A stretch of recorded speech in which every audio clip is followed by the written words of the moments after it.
So, you're less likely to do that morally reprehensible thing because your foundational belief doesn't necessarily force you to choose one path or the other. It just suggests a better alternative. It makes you question whether what you're doing is a good idea or not.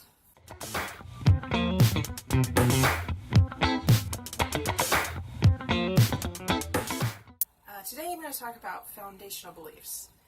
And these are the beliefs that kind of form the rest of your belief structure. They're the base belief there that kind of motivates your life. And probably the most popular example of this, or where I came to the conclusion of foundational beliefs, is probably Descartes, and how he tried to whittle down he tried to come up with absolute truths. And he found that he was struggling quite a bit. So eventually he came to this conclusion that the only thing he could prove is that he thinks, and therefore he is. I think, therefore I am. And while to a certain degree this is a little bit of a failure, you can kind of understand why he stopped there. You go too much further and then you're starting to question your own existence. Somebody else even took that and went, no, you think therefore something exists. It might not necessarily be you. And I think that's kind of an example of this whole simulation theory about the existence of the world and so on. We don't actually know if we exist, or if somebody else exists, or if we're just an illusion, or if maybe we're the thinker and everybody else is just a projection over our mind. And it's kind of a fun topic, at least for me, to consider. But we can definitely get into that later. One foundational belief system that is out there is this concept that life sucks and then you die. Personally, I think that was a terrible foundational belief system. But I do understand how somebody could come to that conclusion. I mean, we've all gone through struggles before. We all have suffered at some point in our life. And, you go through enough of that, and eventually you're like, well, that's all there is. There's only suffering. Buddha actually said something like that. I don't think he meant it in the same way. It might have been him who came up with that. But what he was saying is that your growth comes through your struggle. And that struggle is actually a good thing because it propels you forward. But let's stick with the life sucks and then you die thing as a bad idea. You probably shouldn't base the rest of your belief structures off of that concept. But I actually think something like that might be a little bit more prevalent. But then you've got the other side of the spectrum. You have things like the golden rule. Do unto others as you would have them do unto you, which is kind of this concept of love yourself and love others as well, which is a much better foundational belief system because more than likely that's going to benefit you. It's going to turn you into a more productive member of society, and you're going to treat others with respect and love as you would want to be treated. So those are a couple examples of foundational belief systems.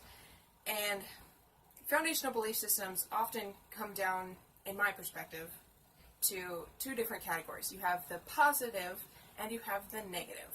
So if you take Hitler as an example, more than likely his belief structures were negative.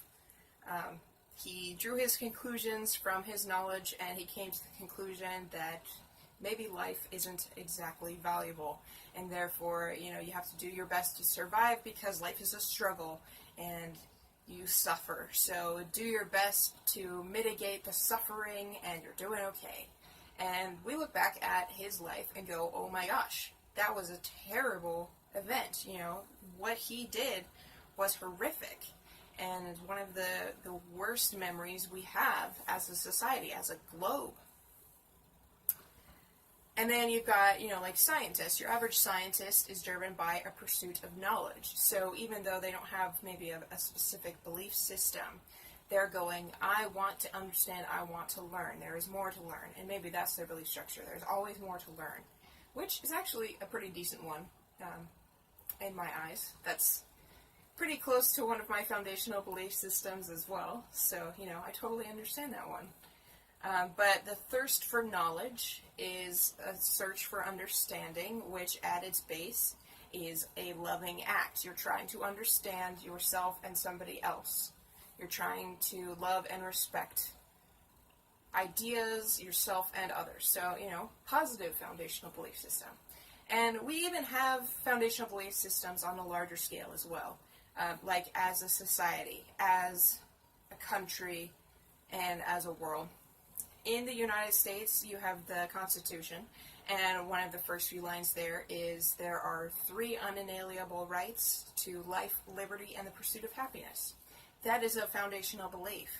And personally, I think they wrote those in order of importance as well. You can't have pursuit of happiness if you don't have freedom, which is liberty, and you can't have liberty unless you're alive. So you have to be alive, then you have to be free, and then you can pursue happiness, and that is essentially the goal. And that's what the United States kind of believes. That's our foundational belief system.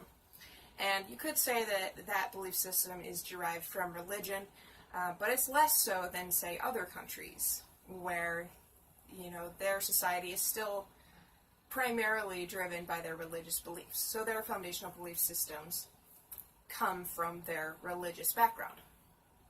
And I'd say that every country has a foundational belief system like that. And I think that's why the majority of us don't necessarily, become Hitlers or Genghis Khans and stuff. We buy into our country's foundational belief system, which on average is a positive one, and we kind of roll with that momentum. But there are also ways to misinterpret that, like somebody can take the Constitution and go, oh, pursuit of happiness is the most important thing, and, move that to the front of the 3 and go, yeah, see, this is most important, and that can cause problems. I mean, part of the issue there is that, like abortion and concepts like that could easily be traced back to that belief structure. Somebody took one aspect and put it in front of the other one. And I won't go into my beliefs about the whole abortion thing and whatnot. But you can kind of see how these things go wrong. I mean, how many terrorist acts have come from a religious foundation? Granted, it's usually the extremists of any given religion, but they kind of took this concept and went, oh, we are valuable and important, and therefore we must destroy all of these heathens that live outside of our religious ideology. So those foundational belief systems are definitely, they can be good or bad, and they can be dangerous or, fairly mundane. But you definitely need to be aware of them. Part of the reason that foundational belief systems are formed, and part of the way in which they are formed, is through your life experiences. So if you were raised in a wealthy environment, you're far more likely to have a positive belief structure, versus if you're raised in poverty or in a poor neighborhood, more than likely you're going to have a negative one. And the reasons for this are a little bit obvious. I mean, if you're starving because you can't afford food, your morality becomes unimportant. You're fighting for survival. There is no right or wrong. There is live or die. And you're not really going to question the method in which you go about it. You're just going to do absolutely everything you can to get that thing which you need. So nobody's going to begrudge a starving person stealing food because they're starving. But those of us who lead more privileged lives will definitely go, well, you probably could have gone about it in a different way. Maybe you could have gone to a food kitchen instead. Maybe you could have asked people to give you food, or, be like a beggar on the street and ask for money so that you can afford food, and so on and so forth. So those of us in a more privileged position will question the moral side of that more often, because we're not in such a desperate situation.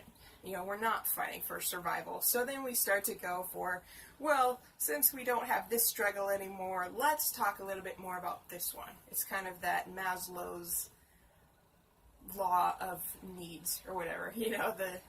The less you need to worry about these lower ones, the more you're going to focus on, say, like love and connection and self-actualization and stuff like that.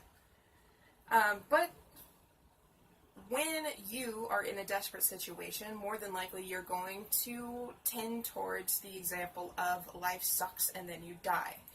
So they're fighting for survival, and because they had to fight for survival once, there's always the fear that they will again. So they maintain that belief structure and then pass it on to their kids, and then their kids maintain that belief structure, and so on and so forth. So that's why when a pattern is kind of set, it's harder to break, because this belief system served somebody at some point and probably still continues to serve to a certain degree. The problem is, once that belief structure becomes formalized, once it becomes accepted, you don't necessarily see the downside. This is just what is. And that's somewhat unfortunate, because it's like, well, if this is what is, then there's no escape. And if life sucks and then you die, then, there is no other option. And you don't see that maybe that is not the case. Maybe life doesn't suck all the time, or so on and so forth. But the more you believe it, the more you get examples of how it's true, and, the more that belief system perpetuates. So, alternatively, say you come from a wealthy family. Well, more than likely, in your eyes, money is plentiful, and you don't ever have to worry about your financial situation. So, life is all about status, or, the pursuit of happiness kind of thing.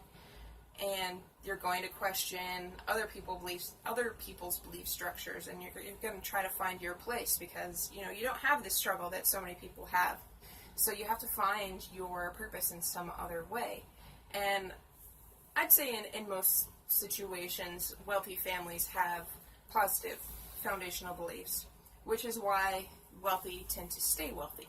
But we've also all seen examples of times where those wealthy people, like their kids or something, go off the deep end and turn to drugs and, partying too much and stuff like that. And it's because they haven't seen the value in whatever their family's belief structure is. They're trying to find their purpose and their value, and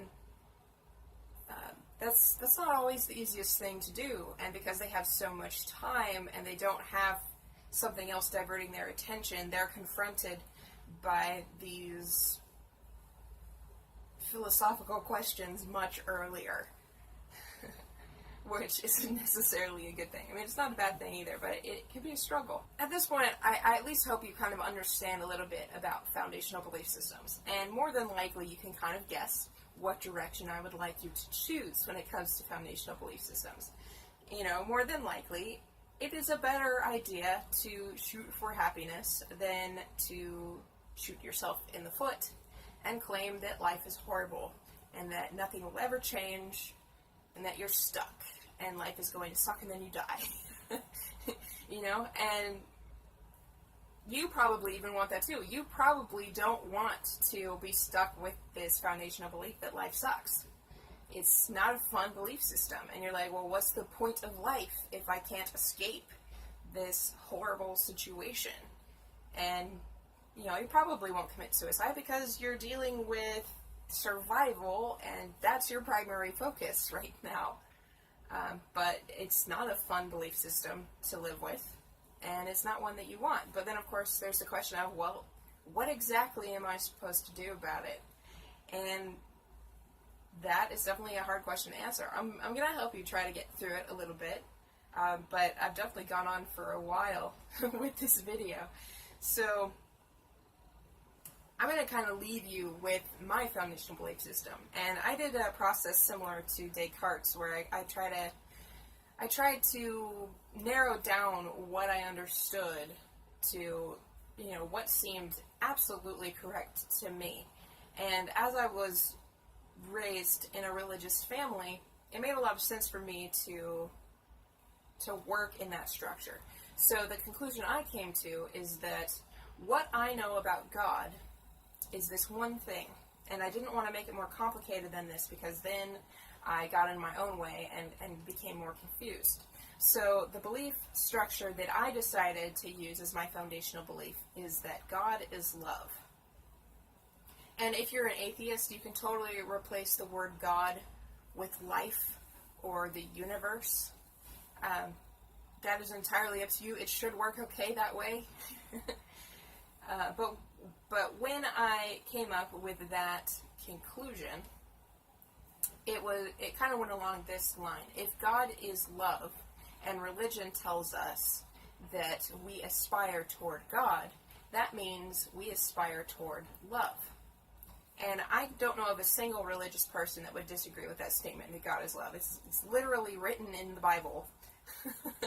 So, even if somebody was like, oh, no, he's not, you could be like, well, see, right here it says. So if you're one of those people that believes that the Bible is law, then there you go. You've got this rule there.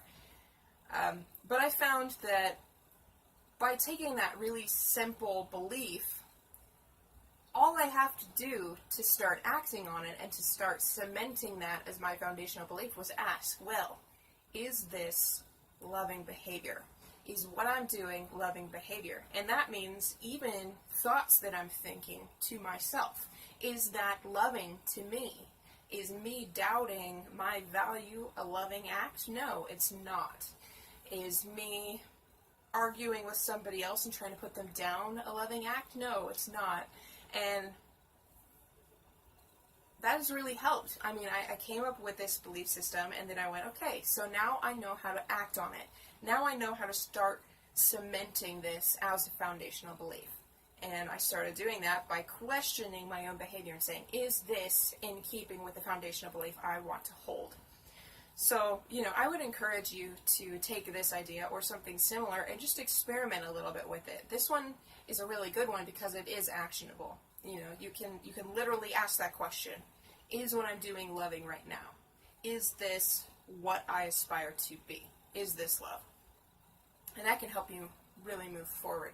It can help you change your perspective, and it doesn't really require you to think something about the nature of life or the nature of struggle or all these other things. It's really simple.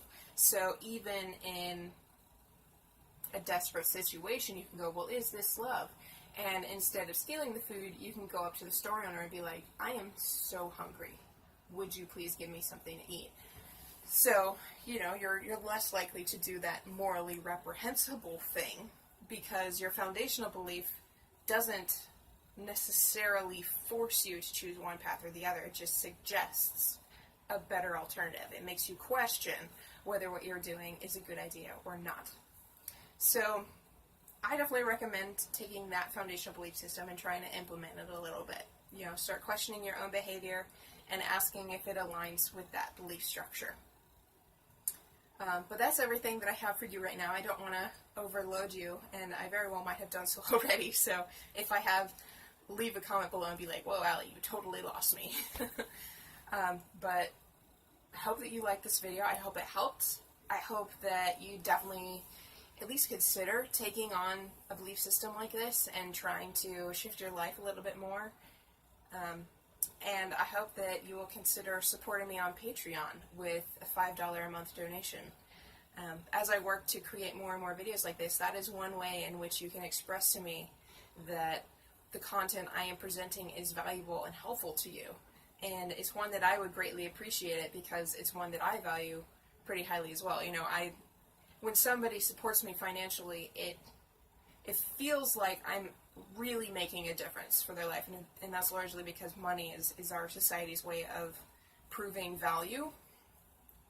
So I've bought into that to a certain degree, which I'm not necessarily happy about, and I'm trying to change.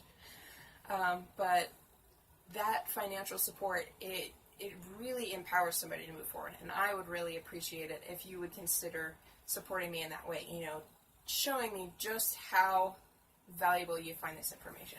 Of course, there are other ways in which you can show me that this is valuable, and that is through liking the video and subscribing, clicking on that notification bell so that you are notified when new videos are posted, and then, leave a comment below.